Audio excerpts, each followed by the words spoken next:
We meet a lot of people as we go about our day, but not all of them are wired the same way. A fair number have to deal with a condition known as Asperger's syndrome. Asperger's syndrome is a condition on the autism spectrum. It is typically characterized by hypersensitivity, as well as difficulties with social interaction and nonverbal communication. Those affected also tend to display a restricted range of behaviors and interests.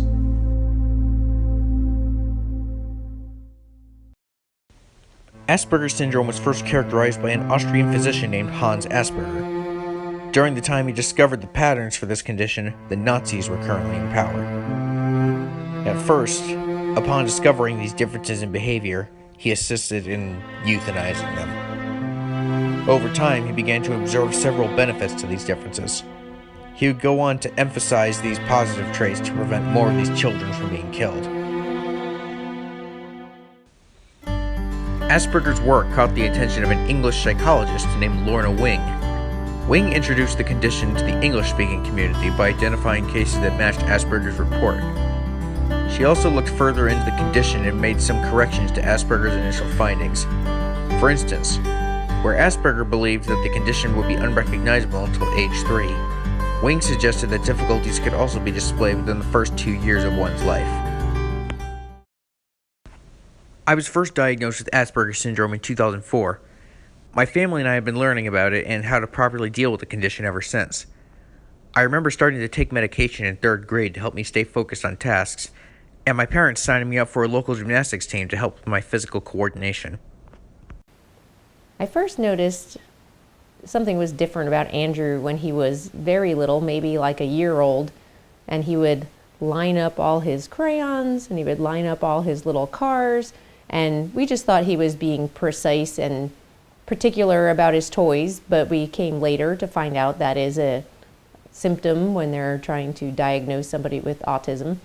And he also was very grown up in his words when he finally started speaking. After Andrew was in school for a couple years, there were teachers who were concerned about general things, and we finally ended up taking him to Arkansas Children's Hospital for some testing.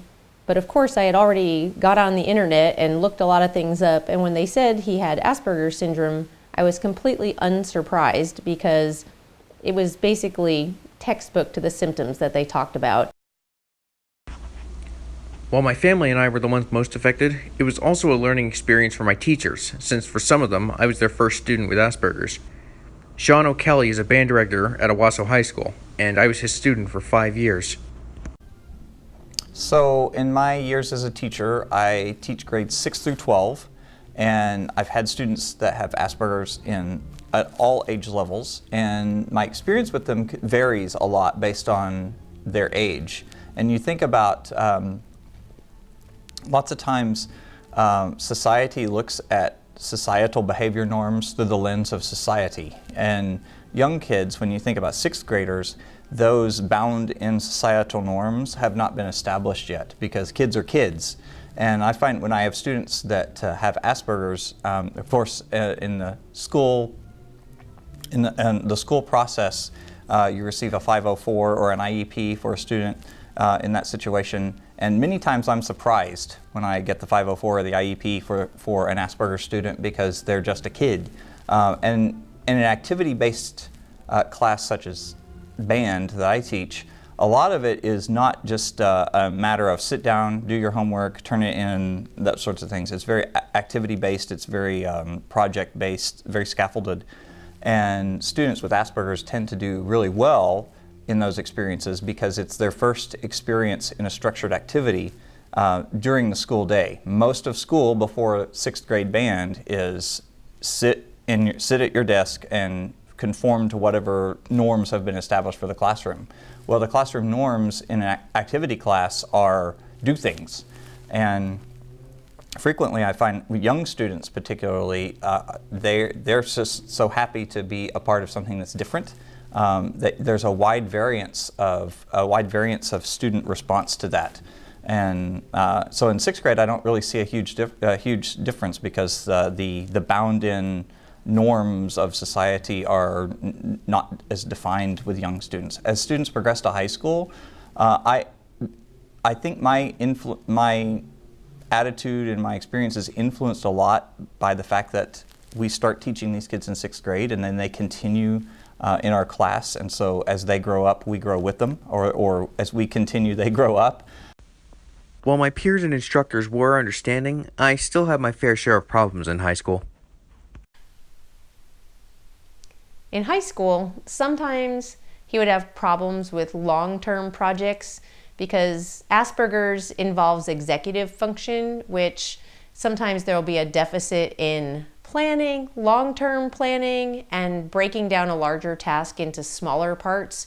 So if it came to a research paper or anything that required multiple steps and future planning, we would have to really walk him through step by step to keep him on task.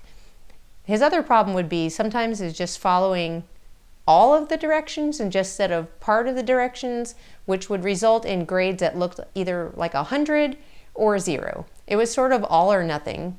If he had all of the information, he would be able to do everything. But if he missed just one little piece of the directions, then we would get in trouble. In college, I've continued to struggle with big projects. Each new assignment gives me an opportunity to practice breaking down assignments into their separate parts and planning ahead to meet my deadline. One of my instructors can personally attest to this improvement. Dr. Julieta Vusa is a professor at Rogers State University and has frequently been an instructor throughout my college career. So what I noticed was that you didn't tend to socialize a lot, right? So there are times that you did keep to yourself, right? And how did I accommodate? What I did was I gave you a lot of positive feedback. I usually give my students positive feedback anyway, but I believe that I did show you that I was really interested in your work. And I was. I mean, you had some interesting choices in terms of research. In fact, I remember that was global. You had an amazing presentation. But here's one thing that I liked, and I guess, and I didn't even have to accommodate you for that. So you sometimes struggled when you're starting to do your presentations. I remember that, right?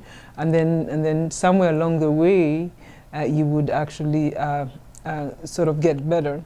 But your writing, you are a good writer, right? So that's one thing that I remember, being a really good writer. But I'll be honest with you, in terms of accommodating you, maybe when it came to just presentations, right? Just to give you time, because you needed time to start. Remember, with your introduction, you kind of needed time to sort of jog your memory and sort of start. And then once you started, got comfortable, and you just carried through. Yeah, so I didn't really have to accommodate you as much as I guess we expected to do, because I believed in you. I knew you had it in you, and I believe in you because of the writing. The writing spoke to me. While having Asperger's can make social interaction more difficult, this does not mean it's impossible to make some friends. I personally haven't really seen any extraordinary difference. If there's anything that I think that I highlighted in your own personality, I think you're really good at go-getting, and once you actually find something you want to do, you get it done.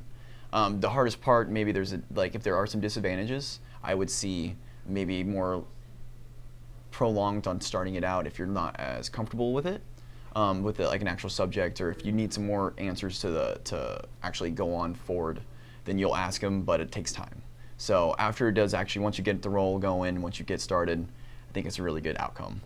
Other than that, I haven't really seen anything other than being super personable. If you have something that me and you have already had, like we went to high school at Owasso together, and we've already kind of known each other, so it made it a little easier to actually, like, I don't know, I guess like when we're in classes, it's easier to communicate to each other, like help each other out, get through it.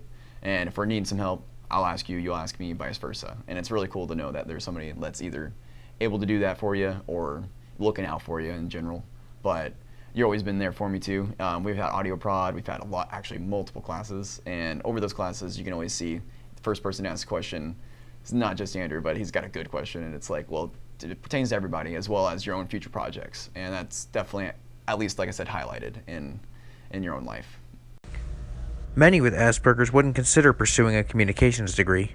Through my studies, I have learned more about myself and how to thrive in the world as I leave college and pursue a career. While living with Asperger's syndrome can be tricky, it is not impossible. As the people you have seen can attest to, having this condition ultimately doesn't place any major limitations on those affected. With a little patience, they'll fit right in.